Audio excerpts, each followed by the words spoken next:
Just Hello, I'm here with Kathleen Anderson at her studio in Beacon, New York for the Open Studios in September 2011.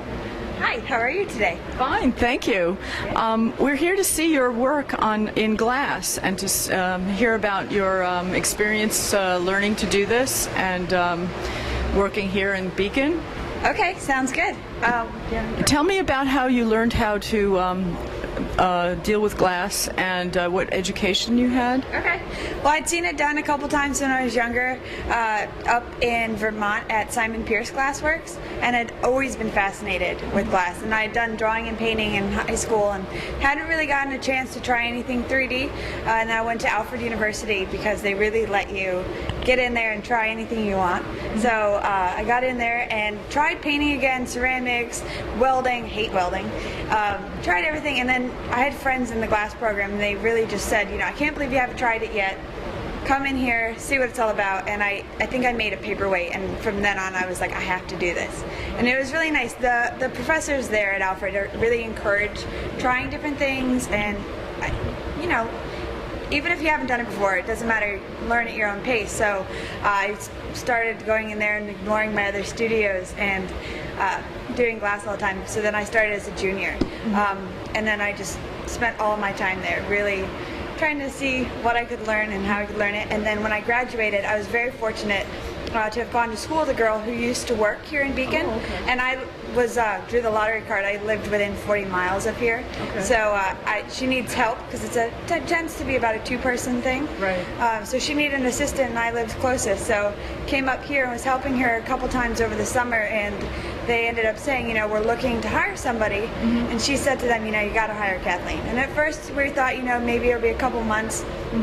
I'd never done like gallery work or anything, and they just needed somebody to also come in and start really taking over the studio. So I've learned so much from them here because I got out with about a year and a half experience, and I've been here for 3 years, so just about 4.5 years now.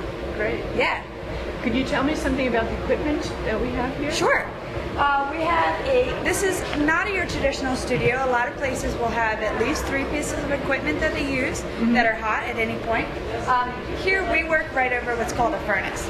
So the furnace is this big oven here where I have all my glass molten. Right now I have a crucible in there with about 300 pounds of clear glass. Wow. It's always running. We never shut it off. So this one has been on for about a year now. Hopefully we'll get a couple more years out of the crucible. So that's at 2,050 degrees. And then the other thing I have is an annealing oven. Now the annealing oven is that silver box over there, and that's at 960 degrees. Right. So when I'm done making something, I have to put it in there so that it can cool down slowly overnight. Right. And the reason for that is if as glass heats up, it expands. So as it cools down, it has to shrink a little bit. Right. And that's what the don't annealing wanna oven do it does. suddenly. No, yeah. Okay. So then, you know, I'm gonna probably make a cup. Oh, And okay. then, We can watch. yeah, of course. I have a question. Sure. How can you run it 24 hours a day with no one here at night? We have computer systems that are hooked up to it. Right. So we have regulators on it that are constantly controlling the temperature.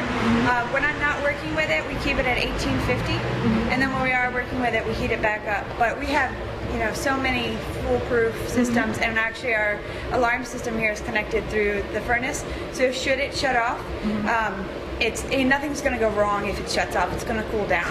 Right. So what we do is we get somebody over here to start up again. Right. But it's run on natural gas, and we're connected to the town's natural gas line. So Wow. yeah, we don't really have to worry about getting our tank filled. So That's right. That's just great. constantly going. Because I imagine, you know, there's liability and licensing and all kinds of. all kinds of stuff like that. Luckily, I don't have to do that work. People I work for do all okay. of that stuff. Okay. And I just get to come in here and teach Great. lessons and work with their studio. Great. Yeah. Yeah, I get to just do the art part. Okay. And they get to worry about the logistics and the bills. What kinds of glass do you work in, and what types of pieces do you do? I make everything. I mean, if you look around the room, I made all this different stuff. I really like exploring color and textures in glass. So I've been really working and making kind of pieces that have these textures, like the ornament or the birdhouses are new. Wow. So putting textures on it, and then when I was in, because I do painting as well still. So I like trying to find some kind of way to merge my two pieces. So Right. be it putting textures on or working with colors that I'm working with in both pieces. Right.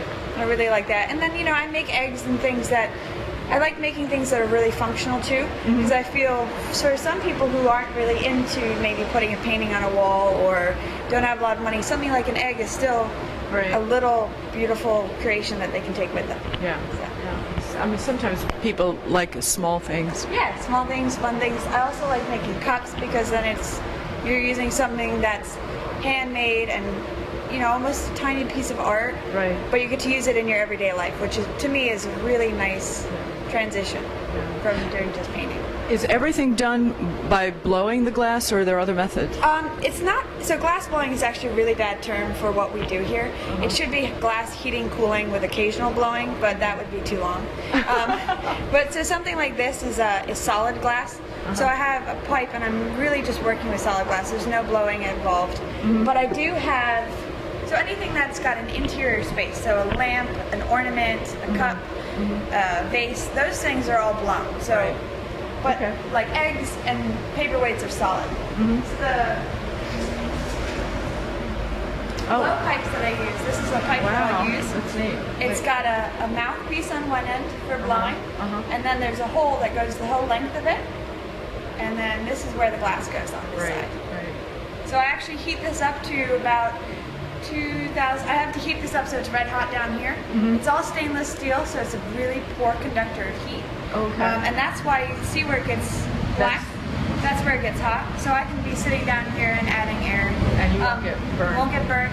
I don't have to worry about breathing air back in either. A lot of people think that'd be a problem.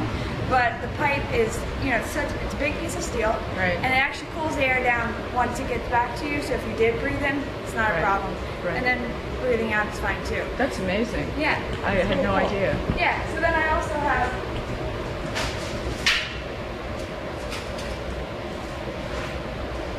I have solid pipes. So this would be something I would use to make a paperweight. Right. I could make a paperweight if you wanted, or a cup, whatever you guys want to see. Just let me know. Do that. Yeah. Okay. What about the table? I know you have to. Is there a place where you stand? Yeah. So my main workspace is between that. This right here is the bench. So this is where I'll do a lot of the shaping for the piece. Right.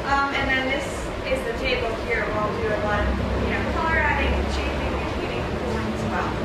So it's kind of this triangle between these three pieces. And then I have all my tools sit up here at the bench. So when I would be working with this has glass on it. I sit up against here. This is my heat shield, so my lights don't get hot. And then I've got my different tools. Most of my tools have really not changed in design since glass blowing was started. That's amazing. We just have nicer equipment now to go ahead and make it all for us. Right. So I use the stainless steel tools, and then I also use wooden blocks. So made out of cherry wood. They're constantly kept in water. You're welcome to come around if you like. Oh, okay. So it's constantly kept in water. It's made out of green wood. So when you first cut your tree down, that's when you want to go ahead and make these. Then they live in a bucket for the rest of their life.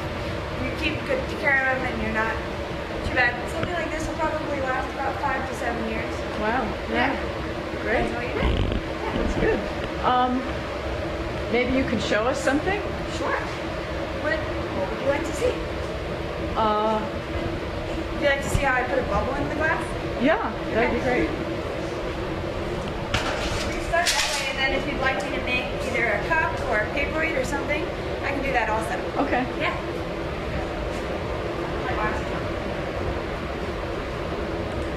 So a lot of people think that the best time of year to blow glass is really going to be the fall and the spring because it's cooler. Winter's kind of nice, but it almost gets too cold and it can actually cool down the glass too fast. And then being in a studio like this, if I have a huge fan that I actually just shut off because it makes too much noise, but I have Right. a huge fan pulling a lot of heat away from us in here. And when that's on in the winter, it cools the entire building down. So it gets really hot in here in the summer and the winter, but at least in the winter you can go outside. Right. Alright. So I have my pipes heating up here. Okay. We don't really have, a lot of other studios will have more equipment. For us here, because we're a demo studio, we don't make as big of work. We get by just fine doing it this way. So I have a pipe heating up here, and I'm going to go in there with the pipe and actually just gather some glass, and then I'll bring it back here to the table and I'll roll it in it, Okay. and then I'll blow some air. You don't have to wear special clothing or anything? Nope, any cotton clothing's best, so natural materials, you don't want to wear anything polyester. Right. And then, yeah, I don't need like special gloves. If I was making something really big, I'd probably put on sleeves, but no. Okay. Sounds good. Wow.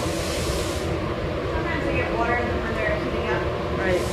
Condensation. It's hot. Get back up there.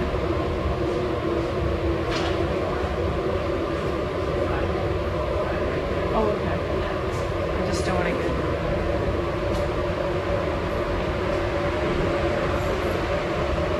So yeah, this is table here is called a marker. It's made out of an inch thick piece of steel.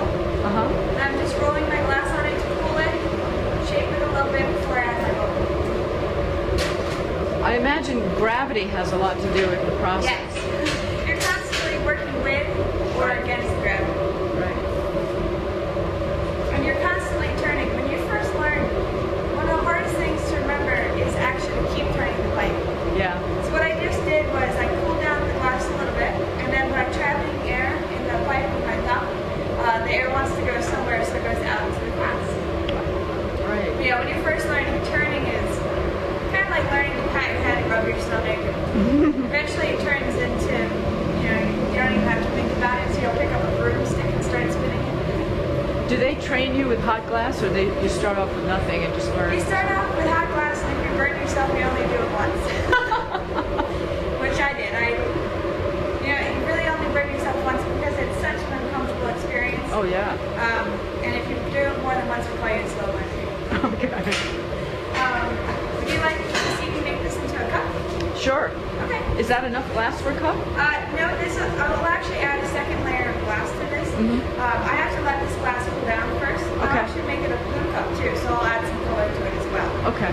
It's kind of like if you've ever made a candle where you dip the wick in the wax, Oh, you have to let it over and cool over down again. a second Right. before you go back. Same thing happens with Right. glass. So you can actually build up layers of glass to create something bigger. But you can only gather so much at a time. If your glass is colder, you'll gather more. If the glass is hotter, you can actually spin really fast. Things like that can come together more at a time, but Right. you just build up layers, which means that you can add for each layer of glass that you put on, you can add a new color and new design, something like that. That's right. Oh, that's Yeah. amazing.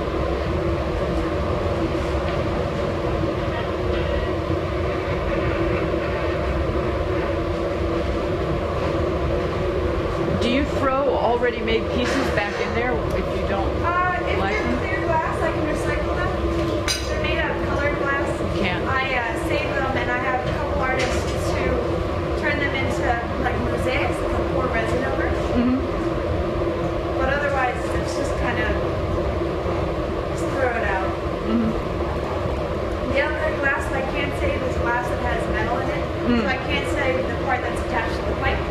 But Really? yeah, Oh, that's because it'll interesting. change kind of the consistency of the glass. Right, so you cut it off at the end? Yeah. Wow. So if I wanted to recycle this, I could. So I'm just shaping it. I'm trying to get those two layers of glass back to being similar temperatures. And now I'm going to go and roll it in some blue glass. So I'm going to be constantly reheating it here at the yoke. Just by going inside that furnace there. Anything inside that doorway is 2,000 degrees. Unbelievable. I don't have to go pretty far. Yeah. I mean, it's.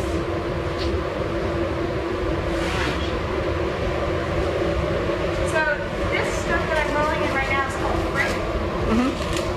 It's glass also that is constantly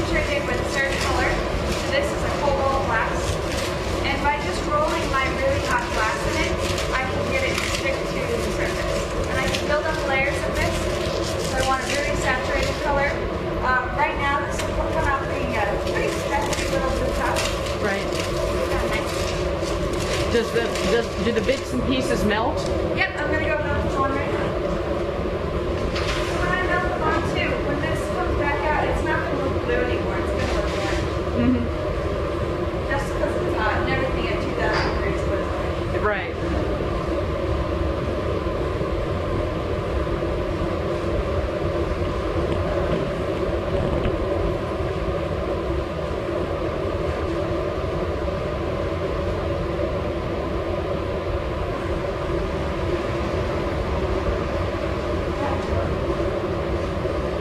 This is my mother. She's also my assistant. Great. I Okay. trained her to be my assistant when I got out of school because it's a lot easier to do when you have someone helping you. Right. And she was free. She'll take care. Right. So right now I'm having her add some air. Stop.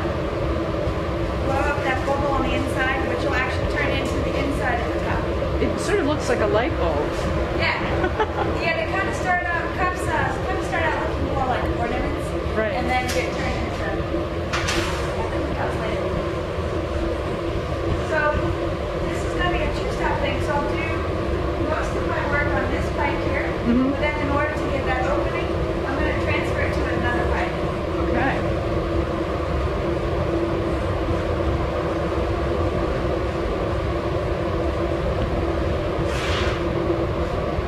Yeah, when you're learning glass blowing, you generally start working with solid glass or light.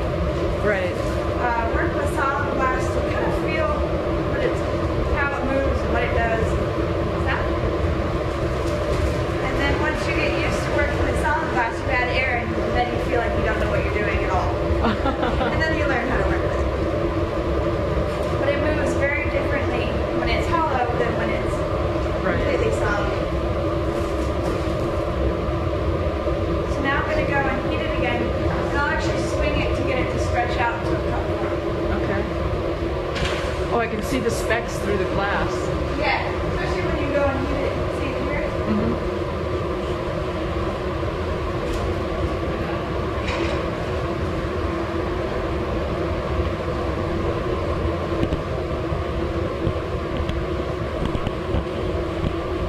So most of the stuff that I have in here, I shape by hand. With the exception of the mirror glasses, because I'm going for a very specific form. So I actually have a wooden mold, which I designed the shape ahead of time and send the mold design off to Jen that requires it for me. Right. And with those, I plug air into a wooden mold while spinning, so that they come out the same every time. Right. It can be like a really big How long have you been doing this? I've been doing this for, I guess it's about 5 years. Uh-huh. Well, I can see the skill. I do, I'm really lucky too. I get to do it pretty much every day. Yeah, that's I what work it here takes. about 5 days a week, and then I work in the gallery 2 days. So